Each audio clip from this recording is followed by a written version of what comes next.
எல்லாருக்கும் வணக்கம். நான் உங்கள் ரம்யா பேசுகிறேன். இன்றைக்கி என்ன டாபிக் பேச போகிறேன்னு தெரியுமா? டீனேஜில் உனக்கு எதுக்கு மேரேஜ்? என்னடா டாபிக் இப்படி கேட்குறீங்களா? வாழ்க்கையில் நடக்குதுங்க. நான் நிறைய இடத்துல பார்த்துட்டேன். இந்த காலத்து டீனேஜ் பிள்ளைங்களுக்கு எதுக்கு அவ்வளோ அவசரம்னு தெரியல. 18 வயசு கம்ப்ளீட் ஆச்சா உடனே மேரேஜ். லவ் பண்ண பையன் கூட உடனே ஓடி போயிடணும். நிறைய பேரை பார்த்துட்டேன் நான். அது மாதிரி என்னோடய ஃப்ரெண்ட்ஸ் சர்க்கிள்லேயுமே என்ன பார்த்துட்டேன். அது என்ன சொல்கிறதுன்னு தெரியல. அது அந்த ஏஜில் மேரேஜுக்கு என்ன பக்குவம் இருக்குது? அது வந்து ஜஸ்ட் ஒரு அஃபெக்ஷன் அவ்வளோந்தான். அது லவ்வுன்னு கூட சொல்ல முடியாதுங்க அதெல்லாம். இப்போ அந்த ஏஜில் லவ் பண்ணி 25 இயர்ஸ்க்கு அப்புறம் ஓகே ஒரு மெச்சூர்ட் வருது பார்த்தீங்களா? அது நம்ம லவ்வாக ஏற்றுக்கலாம். அதுக்கப்புறம் அவங்க மேரேஜ் பண்ணி அதுக்கப்புறம் அவங்க வாழ்கிறாங்க பிடுறாங்க, அது ரெண்டாவது. அதை பற்றி நான் பேசலை. ஆனால் சில பிள்ளைங்கள்லாம் அவசரப்பட்டு 17 வயசு 18 வயசு 19 வயசுலேயே கல்யாணம் பண்ணிக்கிறாங்க. அதெல்லாம் அதெல்லாம் அன்மெச்சூர்டு ஏஜ். அதெல்லாம் அவங்களுக்கு அந்த பக்குவமே கிடையாது. ஆனால் அவங்களுக்கு அது பெரிய விஷயமா தெரியுது. நாங்கள் பண்ணுறது கரெக்டு அப்படிங்கிற மாதிரி பண்ணுறாங்க. அதெல்லாம் ரொம்ப தப்புமா. இப்போது 18 வயசு 19 வயசில் இப்போ வீட்டில் பார்த்து கூட ஒரு சில இடங்களில் மேரேஜ் நடக்குது. அந்த மேரேஜ்லையுமே அவங்க நிறைய கஷ்டப்படுறாங்க. அவங்களுக்கு அந்த கல்யாணத்துக்கான பக்குவமே தெரியாது. வீட்டில் எப்படி நடந்துக்கணும், என்ன சொல்லுவாங்க, எப்படி பேசணும், மற்றவங்ககிட்ட எப்படி பழகணுன்னே தெரியாது. இன்னும் அந்த குழந்தைத்தன்மை மாறாமல் தான் இருப்பாங்க. அந்த குழந்தைத்தன்மை மாறுறதுக்குள்ளேயே அவங்க கையில் ஒரு குழந்தை வந்துடும். காலேஜுக்கு புக்கு தூக்கிட்டு போக வேண்டிய வயசில் கையில் குழந்தைய தூக்கிட்டு நிற்பேன். உன் கூட படிக்கிறவங்கெல்லாம் காலேஜுக்கு புக்கு எடுத்துகிட்டு போவாங்க, வேலைக்கு போவாங்க. நீ என்ன பண்ணுவ? கையிலே குழந்தைய தூக்கி வச்சுட்டு நிற்பேன். இல்லை உன் பிள்ளைய கூட்டி ஸ்கூலுக்கு போவேன்.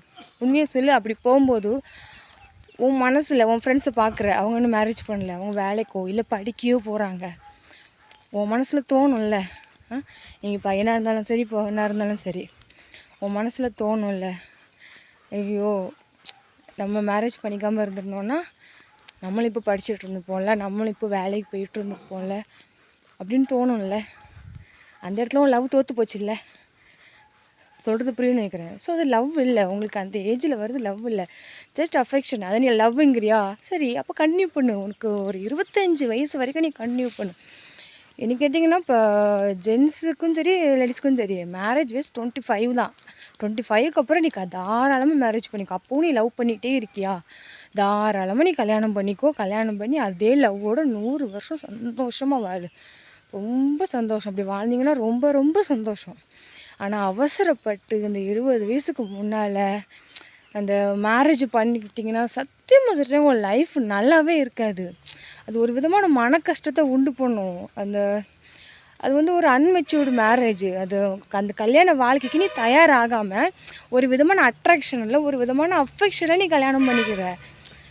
அது லைஃப் லாங் உனக்கு அது நினச்சிருக்குமான்னு கேட்டால் எனக்கு சரியாக தெரியல. ஸோ கொஞ்சம் யோசிங்க. நம்மளுக்கு இப்போ என்ன வயசு? இந்த வயசில் நம்ம கல்யாணம் பண்ணிக்கலாமா? நீ லவ் பண்ணுறதா நான் குத்தமே சொல்ல மாட்டேன். நீ லவ் பண்ணாதானே சொல்லவே இல்லை. பண்ணு, தாராளமாக பண்ணு. ஆனால் மேரேஜை 25 வயசில் வச்சுக்கோ. அதுக்கெல்லாம் உனக்கு ஒரு பக்குவம் வந்துடும். நீ பண்ணுறது லவ்வா இல்லையானே உனக்கு ஒரு தெரிஞ்சிடும். ஓகே, அப்போவும் நீங்கள் அதே லவ்வோடு இருக்கீங்க அப்படின்னா தாராளமாக மேரேஜ் பண்ணிக்கோங்க. அது ரொம்பவே நல்லது தான். நான் இல்லைன்னு சொல்லவே இல்லை. நான் சொல்ல வர்றது இதுதான். டீனேஜில் மேரேஜ் வேண்டாமா? பசங்களும் பார்ப்பீங்க, பொண்ணுங்களும் பார்ப்பீங்க. அவசரப்பட்டு இப்போது மேரேஜ் பண்ணுறதுனால உங்கள் ஃப்ரெண்ட்ஸ் சர்க்கிள் வேணால் ஒரு சில பேர் கெத்து நினைப்பாங்க. ஆனால் அதெல்லாம் கெத்து இல்லை. அதெல்லாம் லைஃப்பு டோட்டலி நீங்கள் வேஸ்ட் பண்ணிக்கிறீங்க. லைஃப்பில் எவ்வளவோ சாதிக்க வேண்டிய விஷயங்கள் நிறையா இருக்குது.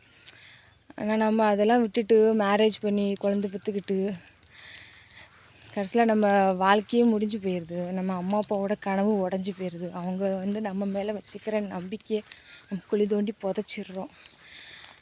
லவ் பண்ண எந்த அம்மா அப்பா தான் ஒத்துப்பாங்க சொல்லு? அதுக்காக உடனே நம்ம வா கல்யாணம் பண்ணிக்கலாம் அப்படின்ட்டு கல்யாணம் பண்ணுற வயசா அது? 16 வயசு 16 வயசு 17 வயசு 18 19 இதெல்லாம் மேரேஜ் பண்ணுற வயசா? அவசரப்பட்டுறீங்க. அவசரப்பட்டு வாழ்க்கையில் இந்த மாதிரி முடிவெடுக்கிறீங்க. இதெல்லாம் தயவு செஞ்சு கொஞ்சம் மாற்றிக்கோங்க. லவ் பண்ணு. 25 வயசு வரைக்கும் நீ லவ் பண்ணு. 25 வயசு வரைக்கும் நீ வெயிட் பண்ணி கல்யாணம் பண்ணிக்கோ. தப்பே கிடையாது, தப்பே இல்லை. சரிங்களா? ஸோ அந்த மெச்சூர்டுக்காக வெயிட் பண்ணுங்க தான் சொல்கிறேன், லவ் பண்ணாதீங்கன்னு சொல்லல. அதனால் அம்மா அப்பாவையும் கொஞ்சம் மனசில் வச்சுக்கிட்டு வெயிட் பண்ணுங்கள், உங்களுக்கான நல்ல லைஃப் பார்ட்னர் கிடைப்பாங்க. ஸோ சொல்கிறதுக்கு ஒன்றும் இல்லை, நிறைய பேரை நான் பார்த்துட்டேன். இப்போது வீட்டில் பார்த்து மேரேஜ் பண்ணி வச்சாலுமே நிறைய பேர் ஃபீல் பண்ணுவாங்க, ஐயோ இன்னும் கொஞ்ச நாள் இருந்துட்டு பண்ணியிருக்கலாமேன்ட்டு. ஸோ இப்போ லவ் பண்ணி கல்யாணம் பண்ணிவிட்டு நீங்கள் அந்த மாதிரி யோசிச்சிங்கன்னா உங்கள் லவ் அந்த இடத்துல செத்து போச்சுன்னு தான் சொல்வேன். நல்லா பார்த்து முடிவெடுங்க, பார்த்து கவனமாக இருங்க. அம்மா அப்பாவுக்கு தயவு செஞ்சு துரோகம் பண்ணாதீங்க, என்னோட இதாக தான் சொல்லுவேன். தேங்க்யூ.